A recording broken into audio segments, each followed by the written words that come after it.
always wonder what I'm going to say on my intros. I want to exit from this despair. I want to also give a warning to other creatives. Create like it's your last, because with the reversal of Roe, they're not going to stop there. If you have something meaningful to say that is going to shed light and bring happiness to the world, you better do it before the conservatives decide. And that's how I want to begin my day, every day, creating something new, interesting, and that's educating, and to expand the world instead of bringing darkness.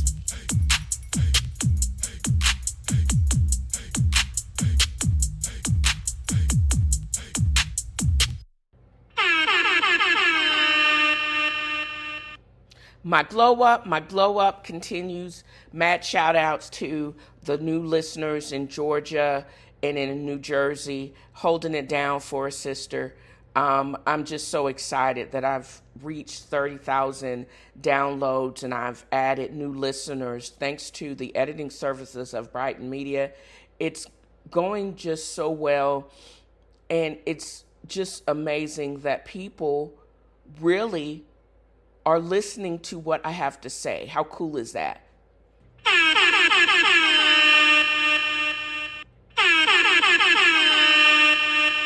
Reading is fundamental. I firmly believe that. I also believe that the more I read, the more I learn, and I've been reading and finding out or discovering very fascinating things.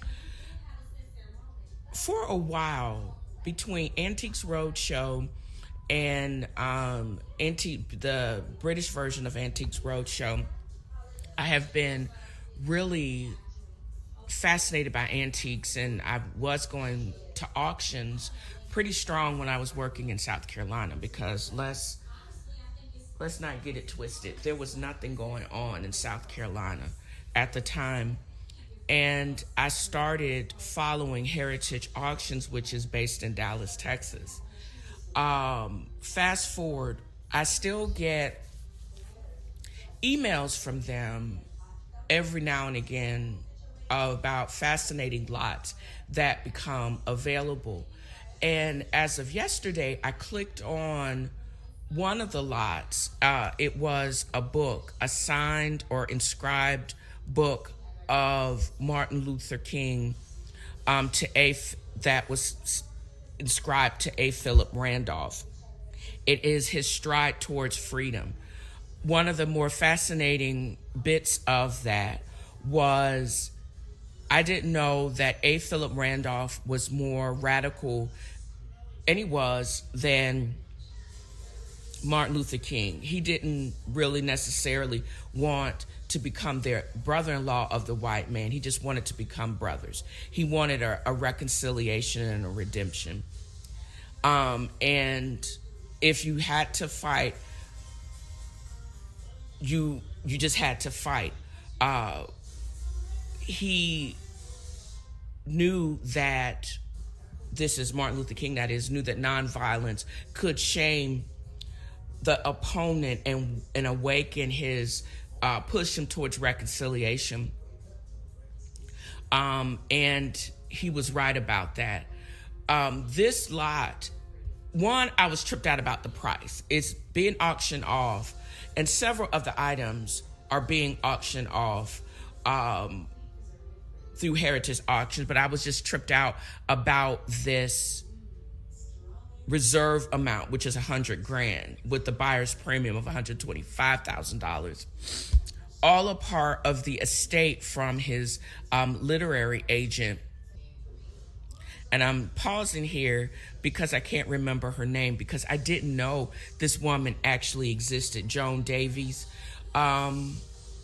She founded it in New York in 1952. She passed away in 1997. She has an extensive collection that have recently gone up for auction of Martin Luther King that has gone up for auction in the last couple of weeks. And through just researching these different items, there's items like photographs, legal documents between he and Coretta Scott King. I didn't know that Martin Luther King died without a will, and his power of attorney is being auctioned off. I found that maybe because he didn't think he was going to die, but even though he acknowledged that he would possibly die, but did he have the belief, like most people, that his wife would just get everything? They may have had insurance that could possibly bury him. He knew he was going to die, but he did not take the steps of estate planning because that was not a part of the mystique of being a civil rights leader. I don't know if Malcolm X also had a will. Estate planning was not in the MO of black men in the 60s, I guess, but I keep going back to that with my father was also shot to death, and he didn't have a will, or his will was stolen, or the proper precautions were not taken to ensure that his estate knew the ins and out of what he actually wanted. Because if it was on paper, none of his living relatives had access to it, unfortunately. So I say all of this to say is that the hundreds and thousands of paper of his archive is gone up for auction. I would love to get a piece of it, but I'm not sure if I want to invest that type of money. I'm willing to wait for the books to come out, but the Joan Davis Agency is just for fiction. A lot of what he wrote is nonfiction. But the fascination of what if they had lived, because it looks like Malcolm X also was chatty, wrote lots of letters and postcards, etc. Worth money, his words are power. But I also would like to think they're like the old dudes that get on Twitter and would battle with people and would send out these crazy tweets to each other, and what they would have to use twit longer because they could not basically keep it to 141 characters, which I think is hysterical. But I also started looking up J. Edgar Hoover and what was his beef with the civil rights movement. J. Edgar Hoover ran the FBI for 48 years, and arguably he created the FBI, because when he took it over, it was just called the Bureau of Investigation. But with Franklin Delano Roosevelt, expanded the intelligence and counter-espionage function to kind of like M8 or M6, the spy agency for England.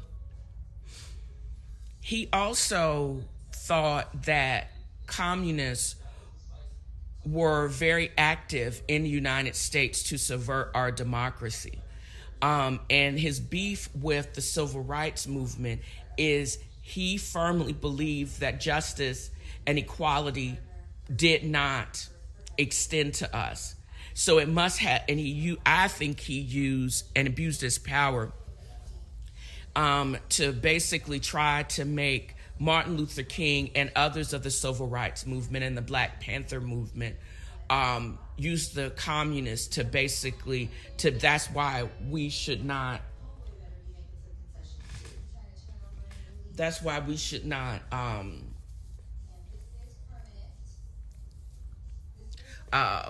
listen to them, and why what we were essentially saying was that the equality that extended to everyone, no matter what color, creed, sexual, whatever, it was communism and not the realization of what democracy was. He had a perverted look. He could never reconcile, and he was never forced to reconcile his white supremacy, extreme white supremacy,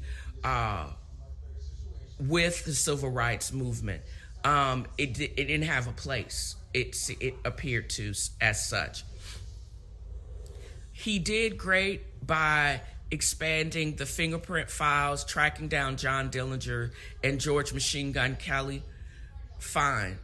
However, but his unwillingness to protect the national treasures, Martin Luther King, as well as Malcolm X, is arguably the major mistake, because I think they firmly knew, because they were following those guys, they firmly knew that those guys were going to do what they do because they had been watching them. And they allowed it to happen. They basically, I don't know, do I honestly think there was a conspiracy where either the CIA or the FBI paid off the assassins of Martin Luther King or Malcolm X to enact their acts of violence? No, I don't. But I think their inaction, because they knew it was going to happen and they didn't forewarn or protect those brothers, that is what it's not a conspiracy. It's just basically the truth. And we've seen it in where you're watching the watchers, and then you see what's going to happen and you don't do anything. You don't intervene because it takes care of your problem. You think it takes care of your problem, but their message just simply goes on and on, because right is right. What they were fighting for, or what they represented, was equality for all men and our right to just exist. And because you could not reconcile your white supremacy with that, because white supremacy has no place in a true blue democracy. But I've been reading all of that and just finding out who these people were, from the Joan Davies of the world, and why Martin Luther King and even Malcolm X's postcards are being auctioned off and are being going to the estate, because I'm very much fascinated about it. And I'm trying to make sure that my show, although it's called Tnfroisreading, I do read a lot as preparation for this show, and I make commentary on these things. And I hope the listening audience, when the people that listen to this show, are always fascinated by new and fascinating things that I'm very nerdy things that I'm fascinated about, but that you'll keep coming back because you want to find out, what has she found out that we didn't know of before? That simple things like in the upcoming the next part of the segment, about that Bootsy Collins was a part of James Brown's bass section in his band before he actually was then discovered and started being managed by George Clinton of Parliament. Those types of things, and how funky James Brown was. His riff, big horns, bass line drums.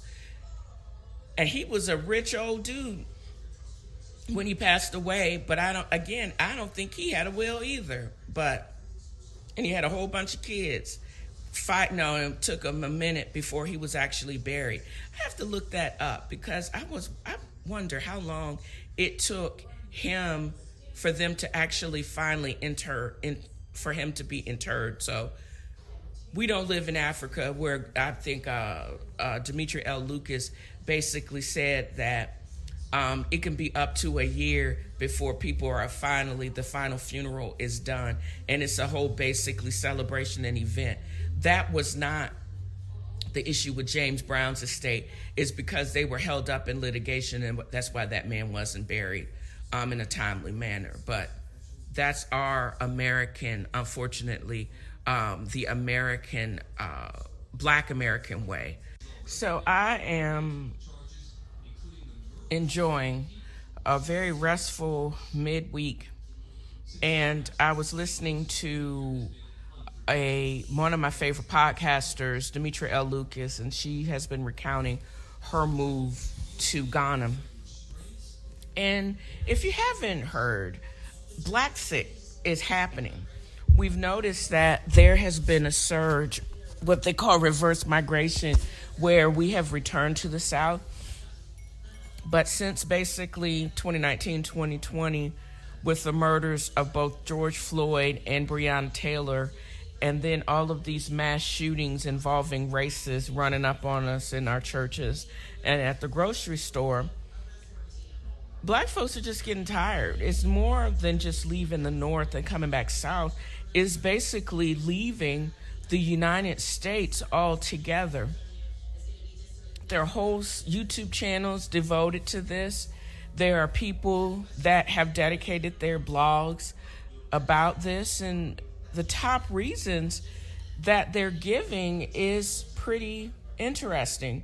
Samuel L. Jackson, Ludacris, and Stevie Wonder are some of the top celebs that have just basically thrown up the peace sign.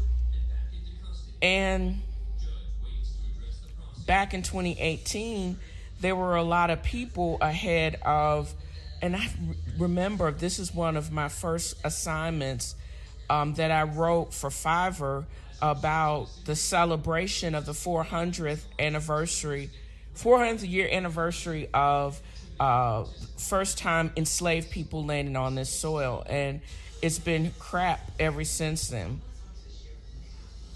And there's an article that I'm going to actually put in my extended podcast notes. Is the journalist Deneen L. Brown writes why she bounced. She said, as a reporter for more than 35 years, I watched and researched and wrote with a sense of journalistic distance while consuming the emotions of every tragedy. Each video was terribly sad. The 2019 police killing of Elijah McClain in Colorado ripped me to my core.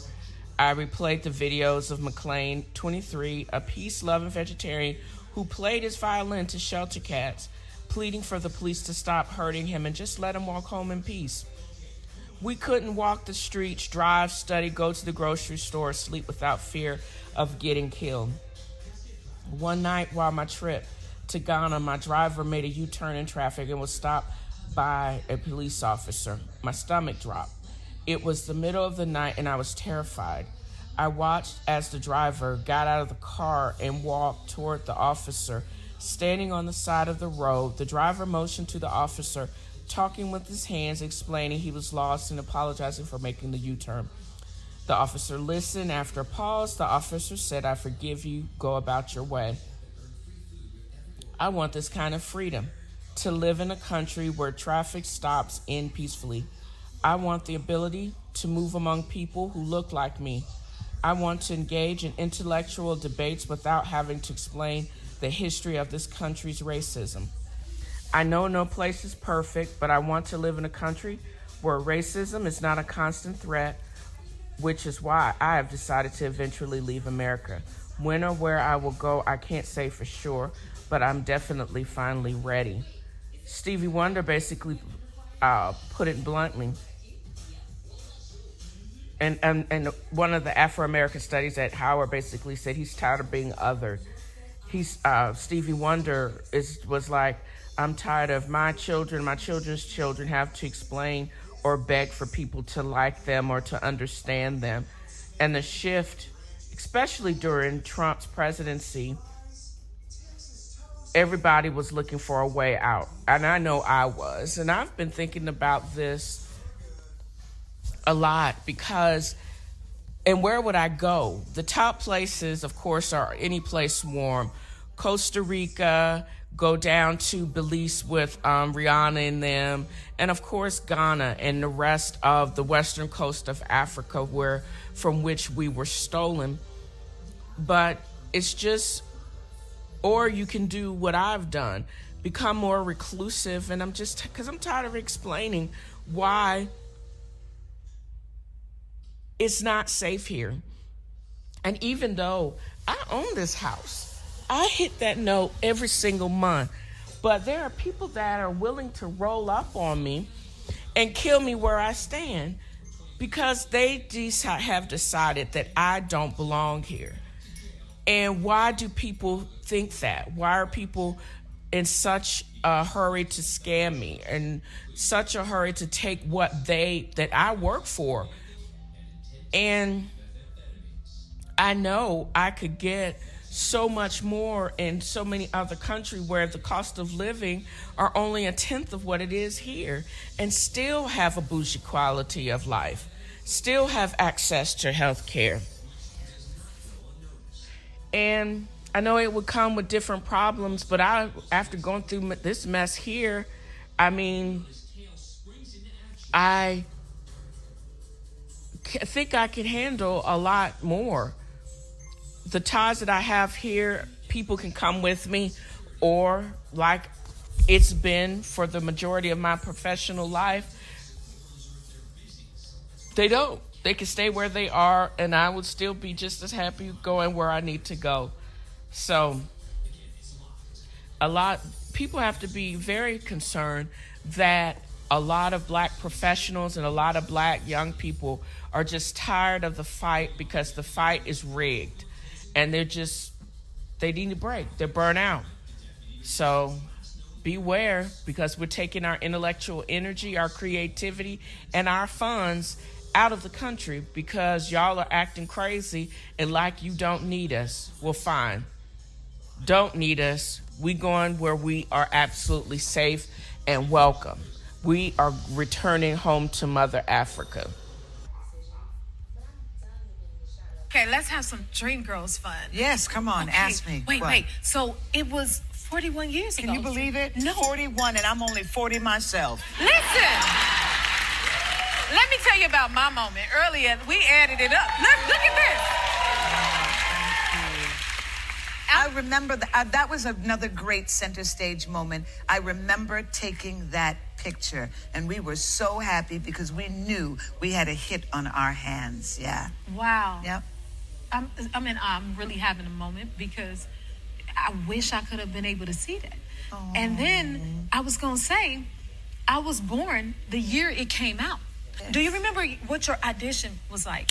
I'll never forget my audition because I remember that day walking into, it was 890 Broadway, Michael Bennett's big theater, and I walked in there and I was walking behind Loretta Devine because Loretta Devine was already, becoming Loretta Devine. And these women in the room, they were not singers, they were singers, baby. And the building was literally levitating off of the concrete. That's how wonderful they were. And then there was me. And everybody was doing their whole thing, and they asked me to sing. And they said, just, sing something from church. So I sang Ave Maria. They were very quiet. I think they were thinking something more in the Baptist vein. And they did not know that I was a little Episcopalian girl. So I sang my little song, and I sat down. At the end of the day, because this was hours now, at the end of this, they said, very dramatically, if I call your name, it's your day. If I don't, it's not. It was dramatic like that? Yes, it was very dramatic. And then they said, Loretta Devine, Ramona Brooks, and I'm getting ready to leave, and Cheryl Lee Ralph. When we did Dream Girls, baby, our work was step, touch, step, touch. You want a song? Come on! Oh, you want me to come too? Oh, Lord. I don't know if I can keep up. Yeah, you can. We need some Dream Girl magic. You got yours? I can't believe I get to do this. Girl, now this is not any cheap boa, so you know I'm keeping it. Yes, ma'am, you better. So, are we tossing it around the neck? I'm following your lead. You the original Dream Girl, baby, now, not me. All you have to remember, okay, when you move, and you know this, yes, ma'am. It's like Bevel? You want them, thank you, and you want them to see that you're wonderful, that you love being here on stage. Come on.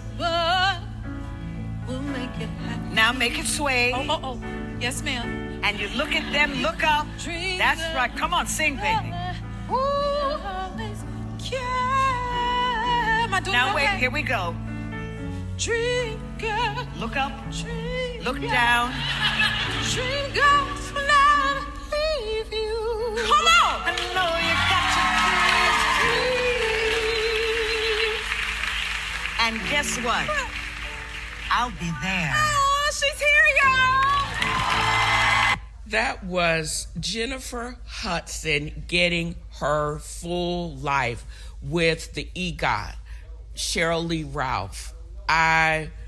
That moment was just so touching, and I had to replay it for the listening audience. Music transcends us and also brings people together, and it is obvious from this show that, number one, Jennifer Hudson is always ready to sing. And that girl can sing. I realized, and I didn't realize until I saw the highlight video.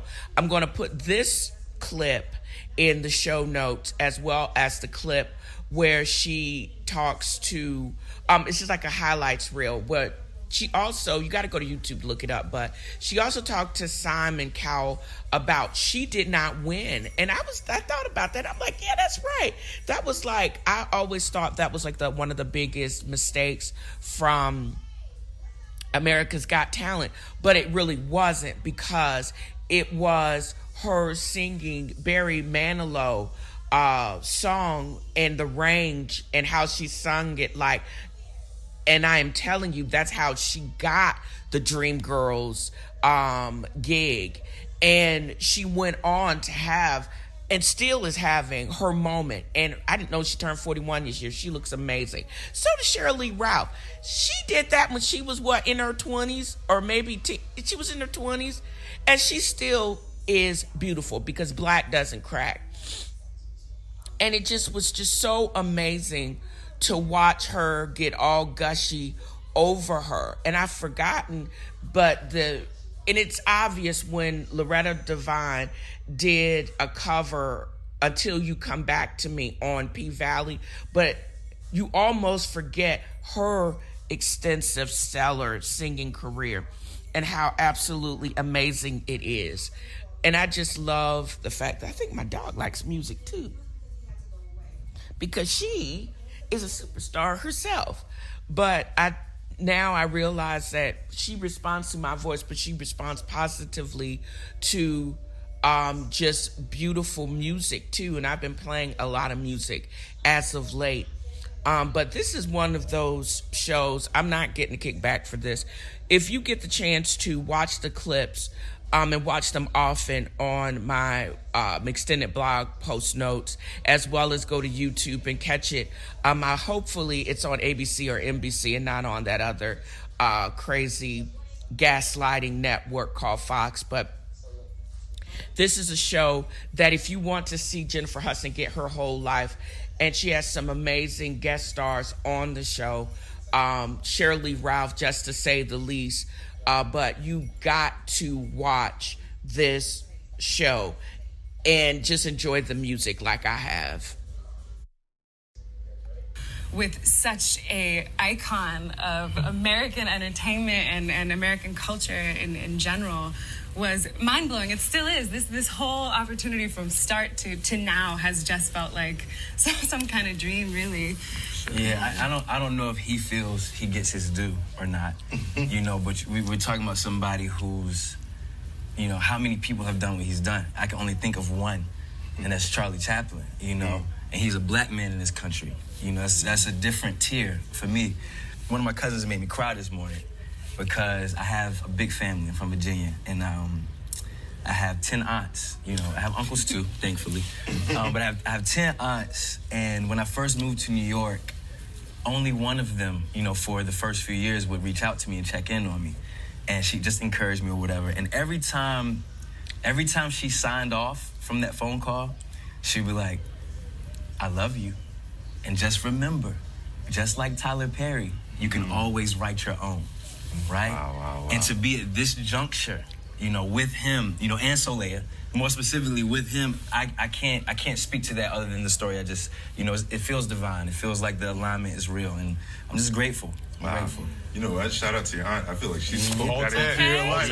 All 10. Yeah, she definitely spoke and she's that. she's no longer with us, so it meant something to me to read that message from my cousin this morning. Wow. And it just kind of centered me, Beautiful. Yeah, feel great. Absolutely. And it is divine. His hands are always there. His hands are always there. Don't you ever forget. I saw somewhere where you said that you enjoyed directing this versus other things. What was it about directing this particular story that was, I guess, more enjoyable than usual? Everything I've done in the beginning has been about the work, and I knew I had this piece in my back pocket for all these years. 27 years I was holding on. 27 years I was holding on to it, and realized, at some point I'm going to get to do this, and I'm going to really enjoy doing it when I do. But for what I had to do in the beginning, because as a black person, especially in American Hollywood, if you have a flop, you don't get a lot of opportunities. So this being a period piece, and a few years ago, this thing could have never happened, as recently as 10 years. So I wanted to make sure I was doing what I knew worked with my audience, to reaffirm the hits, to make my studio and business concrete so that I can get to this place. So when I got into directing Jazzman and having this incredible talent pool to work with, I was able to relax and just enjoy every shot. I wanted every shot to be a photograph. They came with such intention. They were intentional on everything in understanding the characters and being the characters. It just made it all amazing. No, it felt real. I started off our conversation by telling you guys what happened to me. I pegged it wrong. And I said it on TV, so we can actually go get that clip. Unfortunately for me. But I wanted to talk to you about you specifically, Scylla, because you're playing this character, but in real life, this is who you are as well. Is this an art mimics life moment for you? I remember the first conversation that we had when you called. I'd sent in my tape, and Tyler called me to just let me know that he loved my audition, which in and of itself, I was like, okay, well, if nothing else, wow.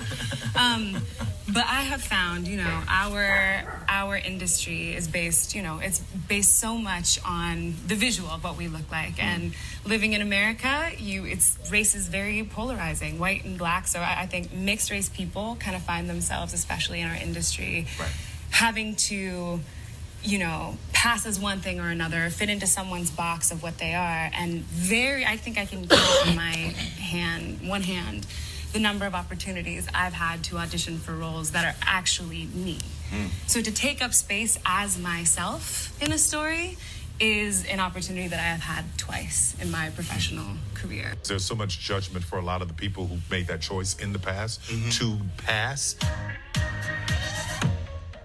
I have to admit something. So I saw the trailer, and I'm talking about it on my show. I host a nightly entertainment show. And I'm like, That is Tyrone on E-Talk chats with Tyler Perry, Joshua Boone, and Saleha Pfeiffer in their roles with Tyler Perry's new movie on Netflix, A Jazzman's Blues. The takeaway on that clip is he's had this show because, he writes, direct, produces everything. He's had this in his back pocket for 27 years.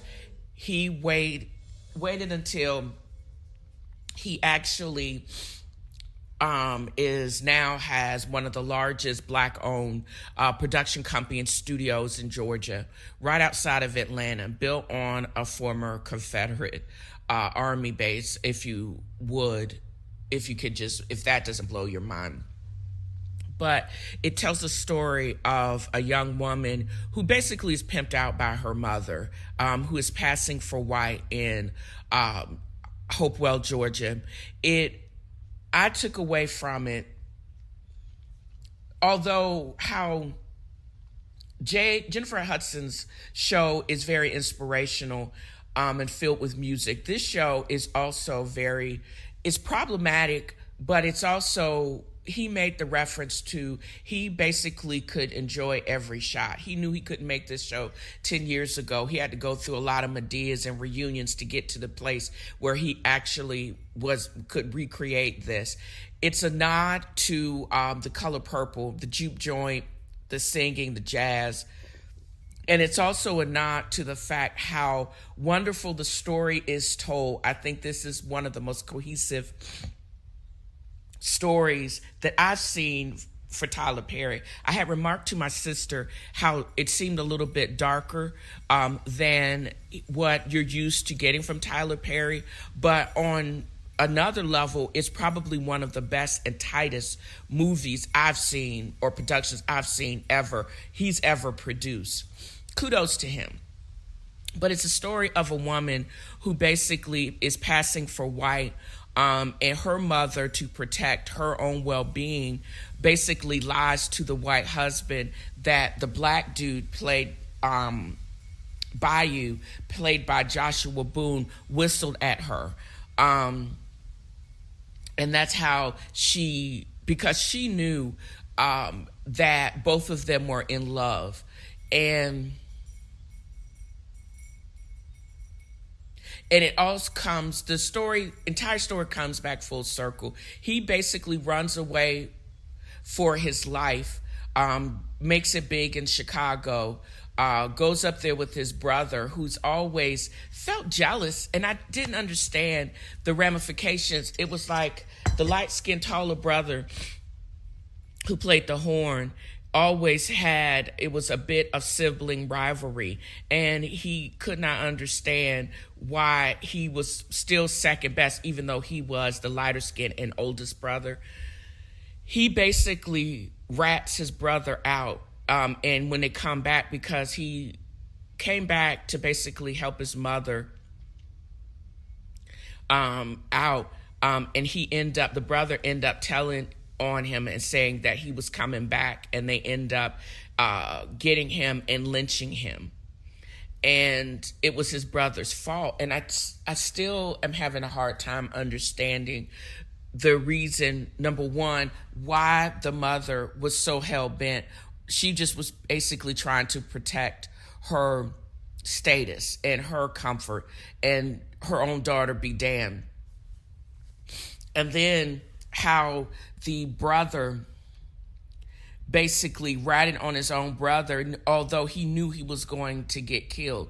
Because even though he was not there, he still would not get or be a star, because he was a drug addict and he wasn't as talented as his brother. So by him removing the brother, that was just so drug-addled. It didn't make any sense to me.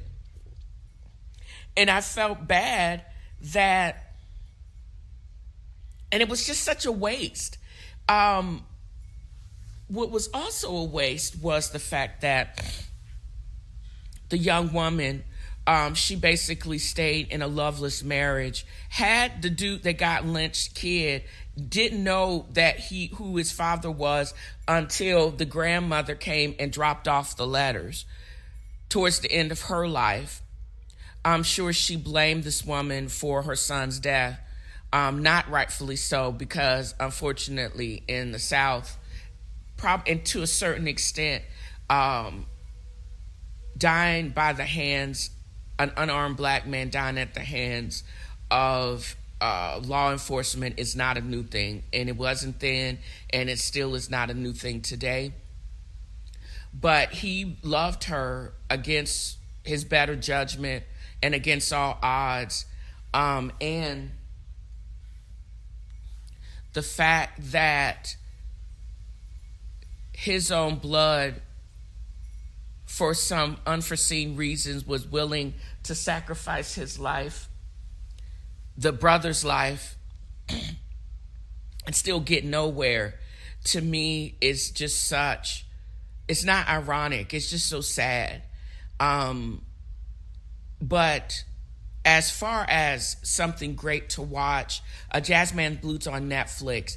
I don't usually rate shows, but I actually rated this one because it was absolutely something amazing to watch.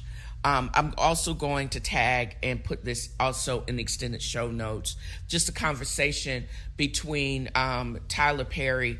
The effects of colorism is an outspring of racism in this country, and just looking at these stars. Celia Pfeiffer, she, even when in her mixed raceness, she still looked black to me. You could tell that she was a black woman. And I'm like, are y'all white people just that stupid? What did y'all think, she was Italian? I don't know. But she's very fair skinned, but you can still tell she is mixed. And I don't know, I'm wondering how women like her pass. Now, the lady at the end, because it looks like she never went outside, maybe. The older woman at the end of the story, definitely was a Caucasian woman, but you could tell the younger girl was definitely either you had to just fool yourself to think she was of Mediterranean descent, but definitely she was on the south side of the Mediterranean. I'm just saying, y'all. I'm like, how stupid, racist, and people, white supremacists will blind themselves because they get some type of fetish or some type of prize.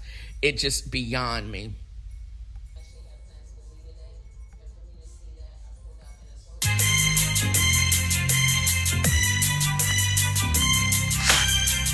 As I walk through the valley of the shadow, I take a look at my life and realize there's nothing left. Cause I've been blasting and laughing so long that even mama thinks my mind is gone. But I never crossed a man that I didn't deserve it. Maybe treat like a punk who knows and heard of it. You better watch how you talking and where you walking, or you and your homies might be lining the talk. I really hate to trip, but I gotta low as they cloak to see myself in pistol smoke, fool. I'm the kind of G the little homies want to be on my knees in the night saying prayers in the street light. So that is just my feeble attempt to sing Gangsta's Paradise, and this is just my homage to the recent passing of Coolio. He basically passed away, unknown causes or unconfirmed causes, at a friend's house within the last 24 hours, 36 hours. I didn't know until this morning that he had been grinding for 15 years before he hit it.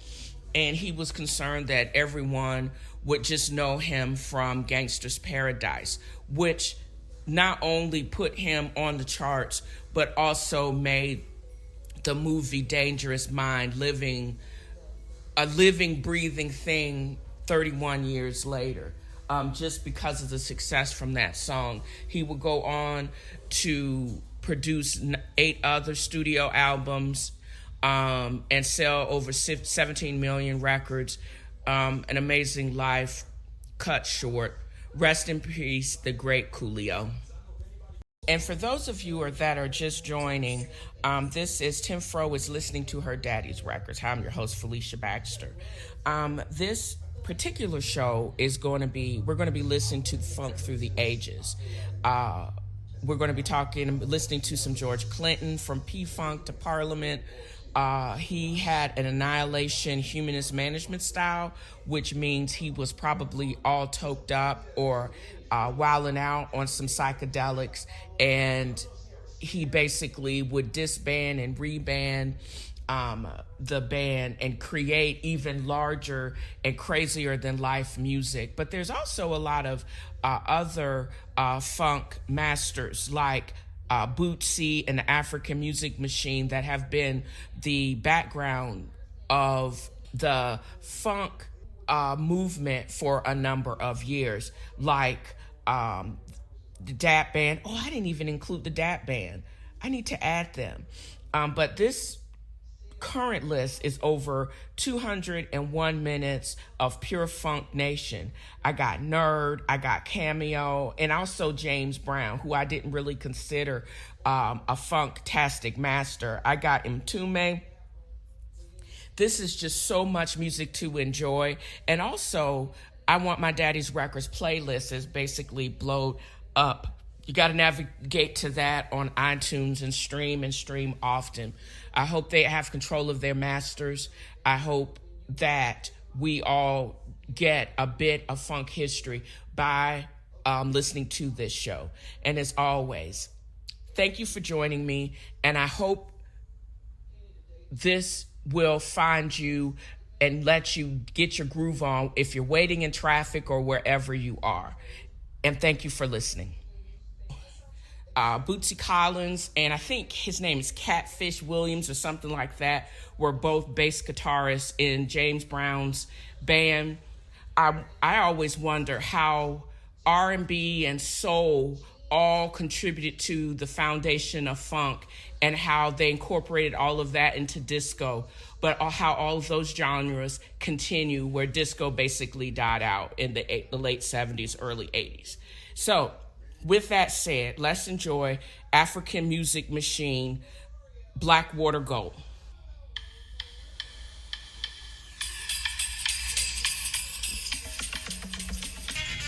One of the things I do love about funk is the heavy horns and the bass.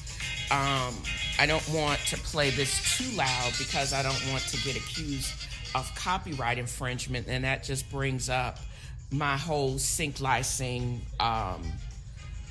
wants and how much that's going to actually cost. But Pick Up the Pieces by the Average White Band, I'm actually playing that now.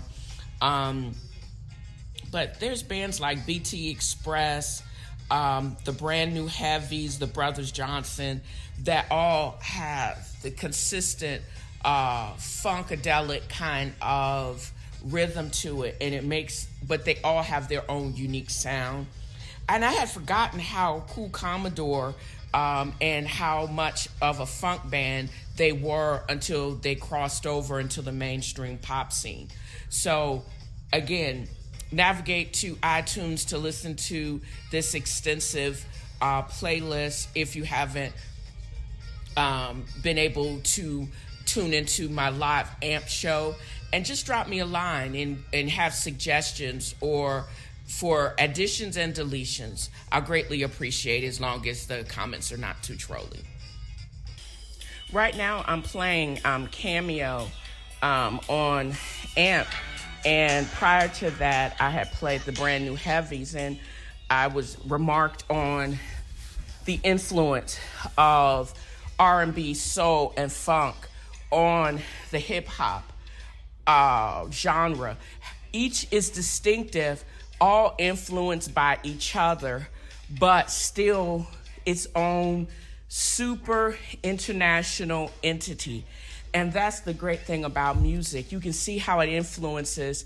It doesn't cancel out the previous or the greatest collaborations ever between some of the hip-hop and funk greats, Bootsy and Pharcyde, etc. And you can still see the influences of those giants within the music of the younger generations. But they still does not cancel out the greatness of the previous generation. That's what music is to me. And I wonder if you guys agree. Let me know. Drop me a line at Tnfroisreading@gmail.com and let me know about that particular comment. I'm taking the time to record this episode on a great Tuesday. It's Taco Tuesday, and I'm wrapping up my AMP show. It's all funk all day, well, since 4 o'clock. And through my research and building up the playlist, I have rediscovered Parliament and the Funkadelics. But then there's a rapper, Sativa, that I had no idea who she was until she showed up on Some Stank and I Want Some. The whole skunk of it all is they're talking about weed. And if anyone knows anything about marijuana, I was actually at home in Virginia recently, and I pulled up in my truck, and this other yoked out white dude was in the next car. He had his blunt in his hand. He was just chilling, riding along. I don't think weed is legal in Virginia, and technically, is that open carry considered? But that distinct odor of stank weed brings back and brings to mind this song that I discovered as I was curating this playlist. And I can't even smoke because I have asthma, but I didn't want any. And it took a minute to get that stank out of my truck. I had to put the windows up and circulated the air, had to speed up to get away from him to get that out of my air filters. So, no, it made me want to look up to see if Sativa has done anything since she dropped this single with Parliament in 2004. And what has she done since? Maybe some underground stuff, maybe some independent stuff. But it's this rap, or her collaboration, again, the effective influence of funk and hip hop, but the complete separateness of and how both of them prop each other up without annihilating either. That is some gangster stuff right there. So look up Sativa and let me know what you think about her rap skills. Does she have bars or does she need work?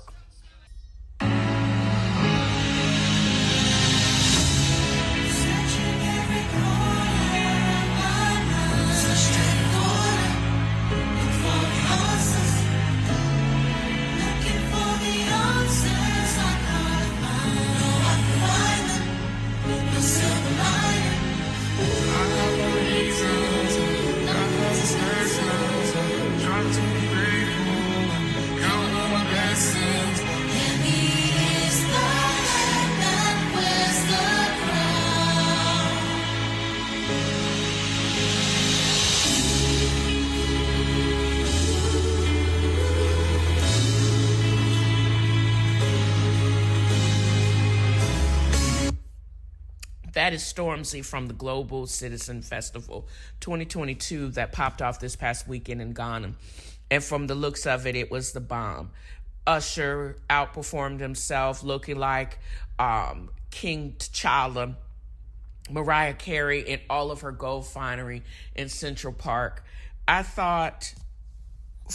basically fast forwarded to all of those great performances. I mean, after the previous section, when I'm talking about the music, that was just a little bit of a riff off of the YouTube recorded live stream of that particular festival. I learned about it from Dimitri L. Lucas, and I'm actually very glad that I basically looked it up online because the music was lit and the energy of the crowd was amazing. And y'all need to check it out. The YouTube video is actually in my show notes on WordPress, but you can check it out under Global Citizen 2022 Ghana on YouTube at your convenience.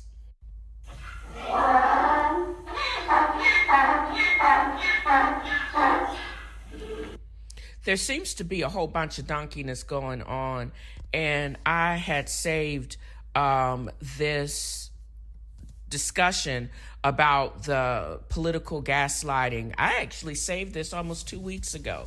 I'm really tired of the MAGA maggots.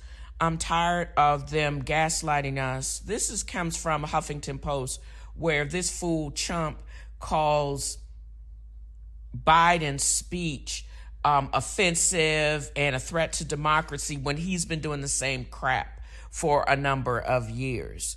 But Letitia James and Merrick Garland has something for him and his old fraudulent family's butt. She's coming for him. Both of them are getting ready to break their foot offs in them. And I firmly believe that. But just because someone calls you out on your illegal dealings and your own shenanigans, they basically trying to flip the script. I don't think basically solidifying or guaranteeing the validity of the 2020 elections is against democracy. What you basically dumbasses tried to do was basically overthrow the government. Nothing but sedition, nothing but a corrupt human being that should never have been elected president. And now that the photos and the paintings of President Obama and First Lady Michelle Obama are now installed, I wish that we could basically forget the previous 4 years and remember what should have been and could have been, and we could have moved on. But then everybody seems to be tripping. Nia Long's fiance, I think he still is fiance. What's this fool's name? I have to go back and look it up. I didn't even know who he was until this story broke. Let's see. Emi Aduka, he was the head coach for the Boston Celtics. She basically pulled up and moved to freezing butt Boston to be with him. And he basically is crapping where he eats. He had an affair with the vice president of the organization. Who does that? That is the craziest thing I've ever heard. And it's not her fault that an icon of a 30-year era got cheated on. Her being married to him would not have prevented him from being a dumbass and cheating on him with that man's wife. And he's lucky he didn't get fired, because they suspended him for a year, but that's essentially like getting fired.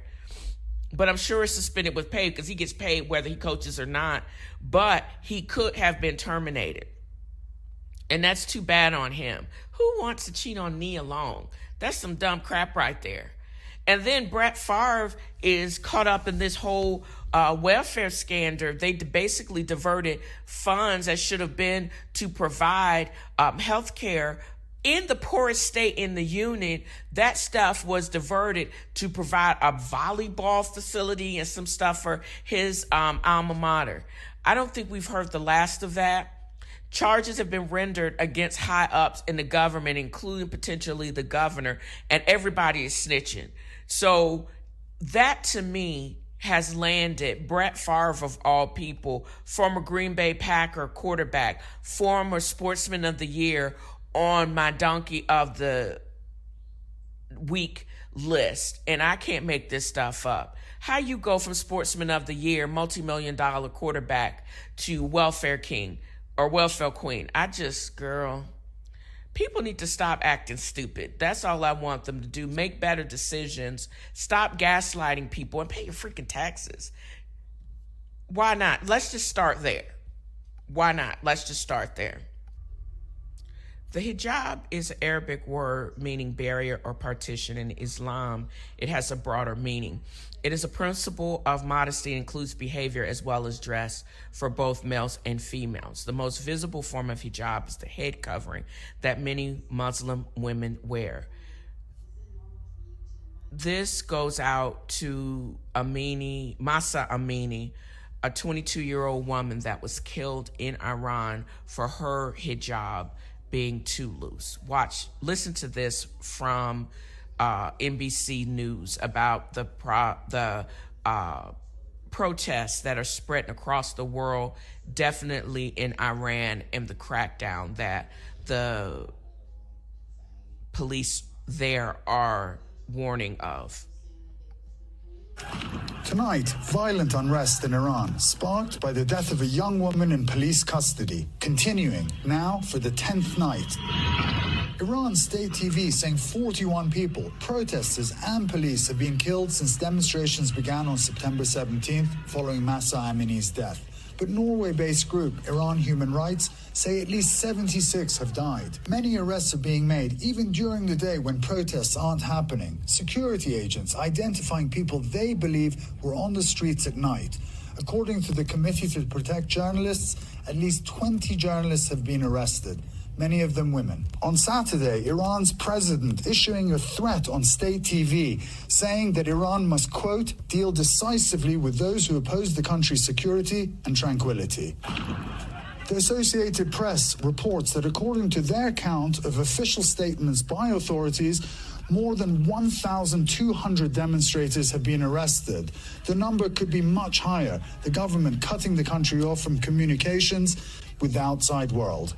Last week, blocking access to the internet and messaging apps like WhatsApp and Telegram, limiting Instagram, one of the last remaining social media platforms. Once you crack down and you want to shut down your country, you are telling everybody, I have something bad to hide. So when you shut down social media, you have something bad to hide. These regimes are not going to get away with trying to staunch freedoms in general. I mean, there is freedom, I know, in Islam. It is a peaceful religion, but what they're doing is it seems so far away from the tenets and teachings of Muhammad and the Quran. I think they really need to reevaluate their response to this woman and take responsibility for this wrong turn. And what is the purpose of the morality police? That doesn't make any sense to me. And why are you so conservative and staunch? And is it worth imploding your society over an erroneous interpretation of a covering that is supposed to protect women? I know that their God and what their beliefs are, they're going to be judged, but a lot of us, or a lot of people, or the world is sitting in judgment of them because they made some wrong turn somewhere. The peaceful tenets of the teachings of Muhammad is so against what they're doing and what they have done. That young woman should not have died because of a head covering. What the purpose is to show her modesty. Who is to say it wasn't tight enough? What is going on here? And why aren't y'all more focused on making sure your people are not starving, making sure the lights are on, they got clean water? What happened to providing the basic minimum to allow your people to live and to prosper in your country? What about all of that? It seems to me to be an imbalance, and y'all going to need to correct that while you're trying to correct the morality of your people, when it's obvious these morality police sounds like they're male chauvinists and misogynists, and there's no place for them in that society, in a modern society. Maybe you need to reevaluate that, and making sure that the laws that you have are really in line truly with the tenets, the peaceful tenets of your religion. And this is me as a Christian basically calling y'all out on y'all shenanigans as Muslims. Think about that. And also reevaluate and take into consideration why this young woman should have never died. And as an end, I am recording on Taco Tuesday. I just had some real flame broiled beef tacos had the tomatoes and the peppers, burrito peppers from my own garden, and they were actually good.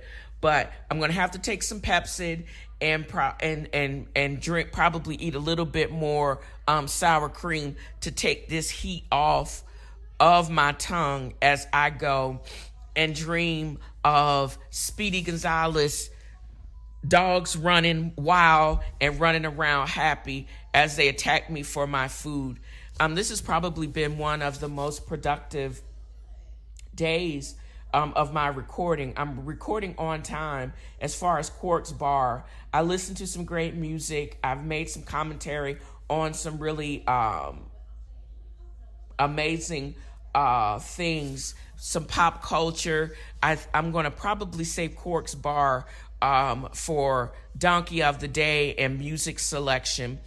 And then the big show is about what I'm reading, what I'm writing. And I'm planning on doing a whole segment on the rare book auction at Heritage in Dallas, Texas. The Martin Luther King's literary agent, her estate, basically put up multiple items that she owned, like signed copies of a book. I saw one of his rare books, signed copy of one of his books, going, and it's $100,000 and the price is climbing. I don't have that kind of scratch. And I don't know if I would basically, if I did have that kind of scratch, would I drop that amount of money on a book, even if it is inscribed by Martin Luther King?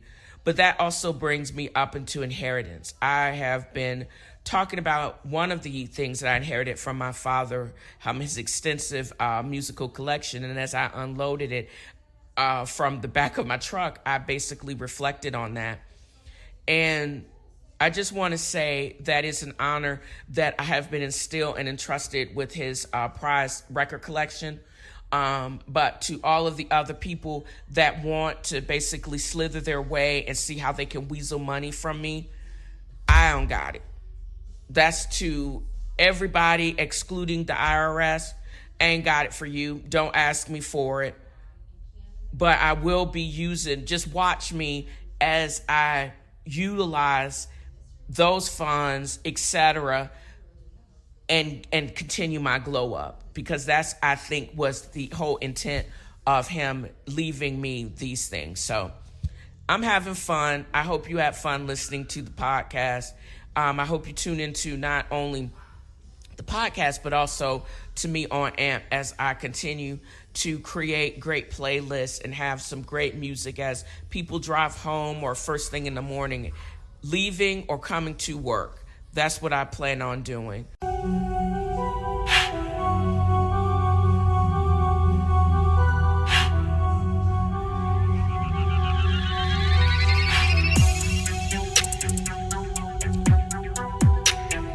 I wanted to end my broadcast or this recording with just some fresh beats and as a reminder for us to be kind to ourselves, be kind to our minds, and keep creating.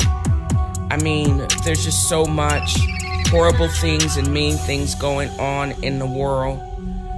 And this is not goodbye. This is just until we meet again or until I record and drop another episode. I hope you enjoyed this episode as much as I've enjoyed creating it. Check me out on social media. Tnfroisreading on Instagram, TV Food Wine Girl on Twitter, and Tnfroisreading the book club. I hope to get into a better state of mind as we recover as a nation from just the tragic happenstance of the last several weeks. And again, I admonish you to be kind to yourself and be kind to others. Be the action that you want to be. If you want kindness, give kindness, exude kindness, and just love yourself and love others. And again, thank you for listening. Mike Beats.